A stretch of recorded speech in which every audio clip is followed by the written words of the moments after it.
L'ortie est une plante fabuleuse, magique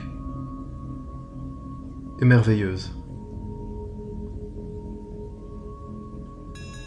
Tellement dénigrée, repoussée, haïe, bannie, elle erre comme une âme en peine, égarée dans les plus sombres talus et profonds labyrinthes végétaux.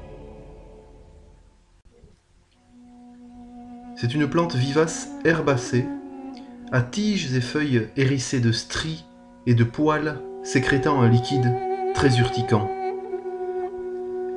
Tout le monde a déjà goûté à ces pics, à ces brûlures, à ces cloques et ces fortes démangeaisons qui nous en laissent des souvenirs délicieux. Ultra défensive. C'est pour cela qu'elle est si dénigrée, si méprisée. Mais comme je l'ai déjà expliqué dans une vidéo précédente, le sceau de Salomon, cette défense, c'est la plante qui se protège, pour cacher à la fois des trésors qu'elle renferme en elle, mais aussi des messages d'une grande valeur, d'une grande portée. Ses pics sont ses lances, et ses feuilles sont ses boucliers. Partons à la découverte de ses secrets et ses légendes. Suivez-moi, et je vous raconterai une belle histoire à la fin. Commençons par un peu de langue des oiseaux. Regardons le mot « ortie » de plus près, et voir ce qu'il s'y cache. Ortie vient du latin « urtica », qui signifie « brûler ».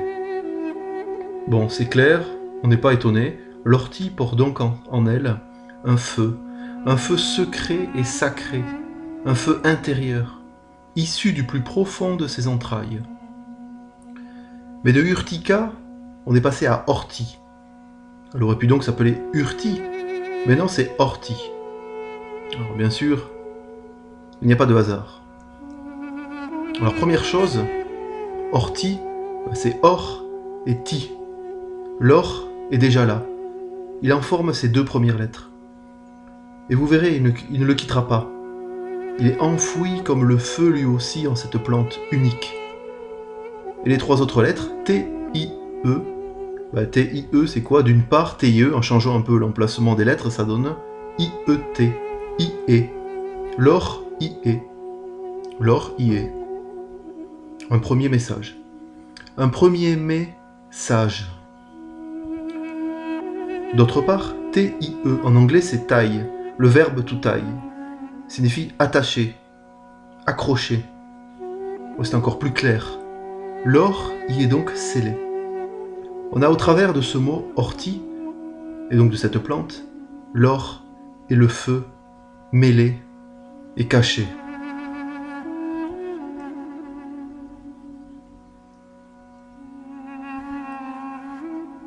Encore un peu de jeu avec les lettres. Ortie, en changeant de place toutes ces lettres, autrement dit une anagramme, on peut former un autre mot. Troie, grande ville légendaire, de drames, de guerre et de gloire. Pourquoi? Pour la richesse, bien sûr. Pour l'or. D'ailleurs, c'est à Troie qu'aurait été découvert le célèbre trésor du roi Priam, roi au moment de la célèbre guerre de Troie. Un roi légendaire, connu pour sa grande sagesse et ses valeurs, au même titre que le roi Salomon, dont le signe est gravé dans la plante qui en porte son nom, le sceau de Salomon. Alors le feu secret coule dans les veines de cette plante, on l'a vu, mais regardons de plus près les trois premières lettres. Ortie, O-R-T. O, c'est l'eau. R, c'est l'air. T, c'est la terre. Les trois premiers éléments. Il n'en manque qu'un, le feu. Le feu interne, bien sûr. Bien oui, il est là, par ses pics et ses brûlures. On l'a vu, on l'a montré. Le feu y est. I-E, oui. I-E. Les deux lettres qui suivent le O, le R et le T du mot ortie.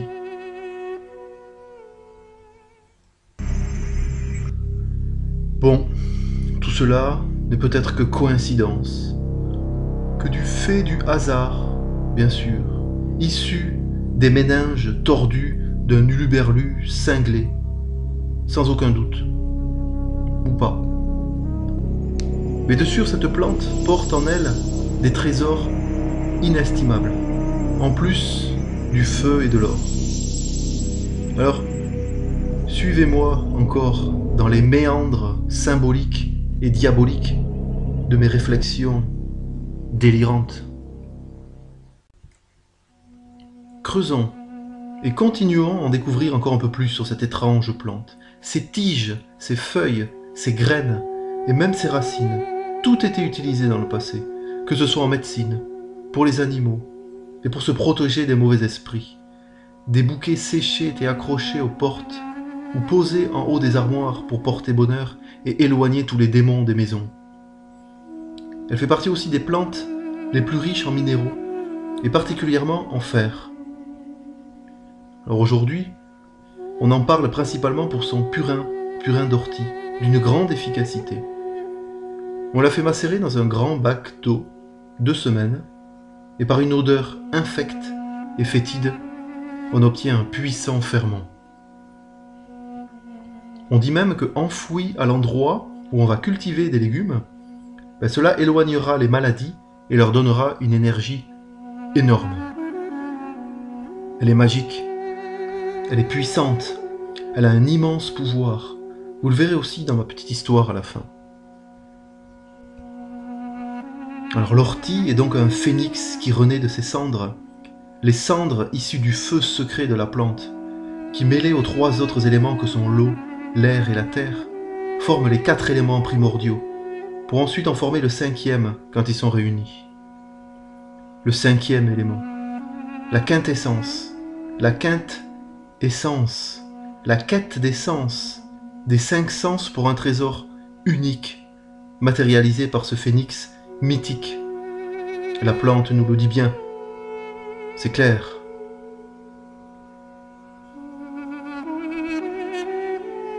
Mais c'est aussi Saint Michel qui terrasse le dragon, qui le met en terre pour en extraire la lumière, comme quand on enfouit cette plante en terre pour en faire jaillir une énergie immense pour les plantes que l'on va cultiver au même endroit. D'ailleurs, il est armé d'une lance, comme les pics de la plante, et d'un bouclier, comme les feuilles de la plante. Saint Michel combat par sa lance, comme la plante combat par ses pics. C'est aussi Jésus qui meurt sur la croix et qui revient en lumière, apporter son énergie à tous ceux qui viennent vers lui. Cette plante aussi, on l'a dit, est particulièrement riche en fer, ce métal, qui est le principal élément de la lance des chevaliers, comme celle de Saint Michel, qui lui a permis de vaincre le dragon. Le fer, c'est aussi les clous qui ont maintenu Jésus sur la croix, lui permettant ainsi de pouvoir sombrer, puis revenir en lumière. Alors l'ortie est riche en fer. Riche en fer, c'est aussi riche en fer. En un mot, les enfers seraient-ils donc riches? C'est un autre message ici, un autre message. Alors oui, sans aucun doute, c'est en prenant conscience des plus sombres aspects enfouis en nous-mêmes que l'on peut en extirper une richesse parmi les plus brillantes et les plus luisantes, spirituelles et matérielles. Avec le fer et le dragon, on peut donc faire transmuter et faire briller la plus sombre matière impure en or brillant et luisant, comme la putréfaction de l'ortie et son odeur fétide qui permet d'obtenir un riche et puissant ferment. C'est bien cela. Et on plonge ici dans les racines hermétiques de l'alchimie. Cette plante est donc remplie de messages, de codes et de pistes, dans le sens où elle nous indique clairement que c'est par le feu et le fer des enfers que tu pourras en faire jaillir la plus belle des lumières pour un trésor inestimable. Alors, n'ayons donc pas peur des enfers, des démons et des ténèbres, desquels la religion veut nous éloigner. Au contraire, allons-y, C'est ici que sont les plus beaux trésors.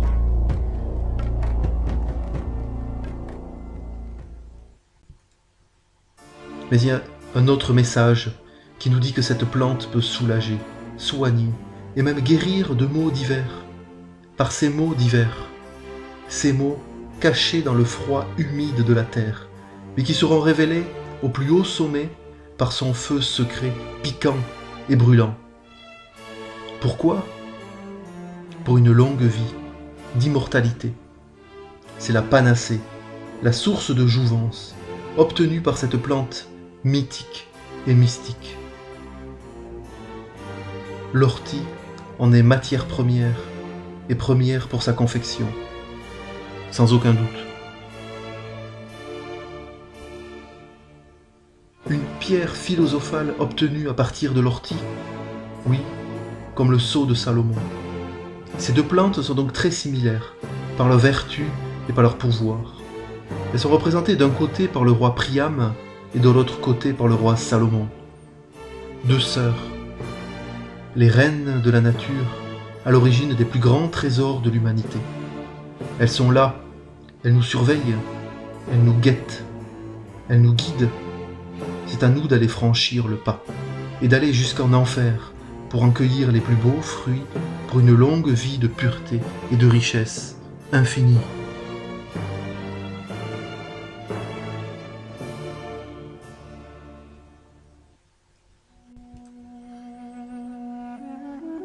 Allez, comme promis, pour terminer, je vais vous raconter une belle histoire.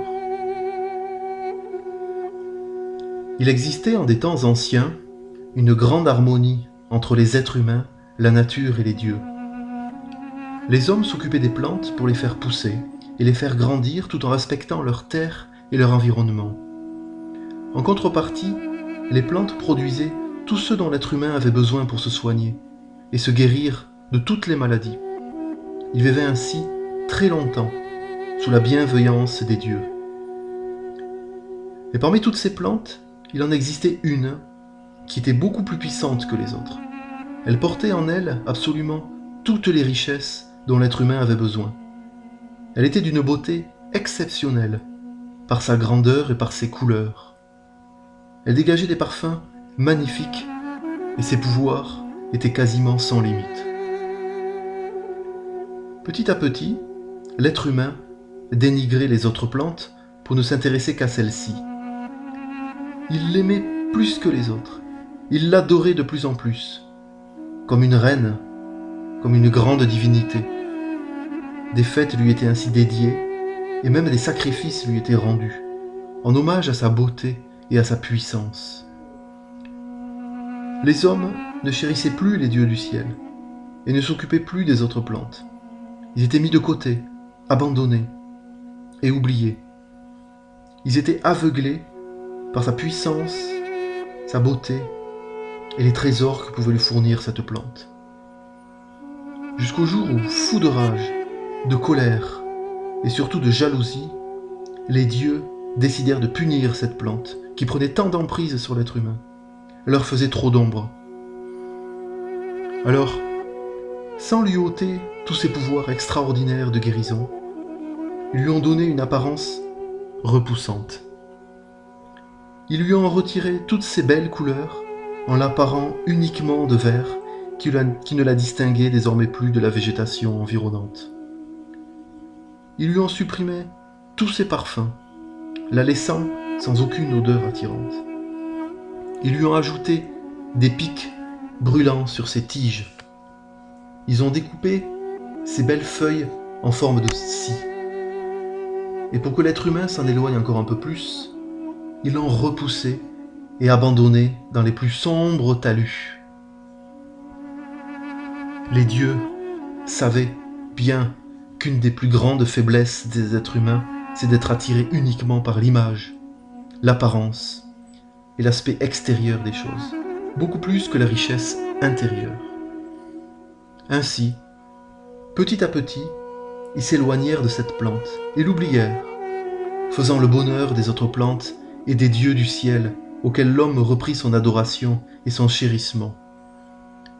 Ils vécurent de moins en moins longtemps, les plantes refusant par vengeance de leur donner leurs secrets. Et les dieux purent ainsi reprendre leur emprise sur l'être humain, jusqu'à le rendre esclave des rois et des croix, comme c'est encore le cas de nos jours. Cette plante, que l'on appelle aujourd'hui l'ortie, et qui reste encore surnommée la reine des plantes médicinales, garde encore en elle tous ses pouvoirs et tous ses trésors.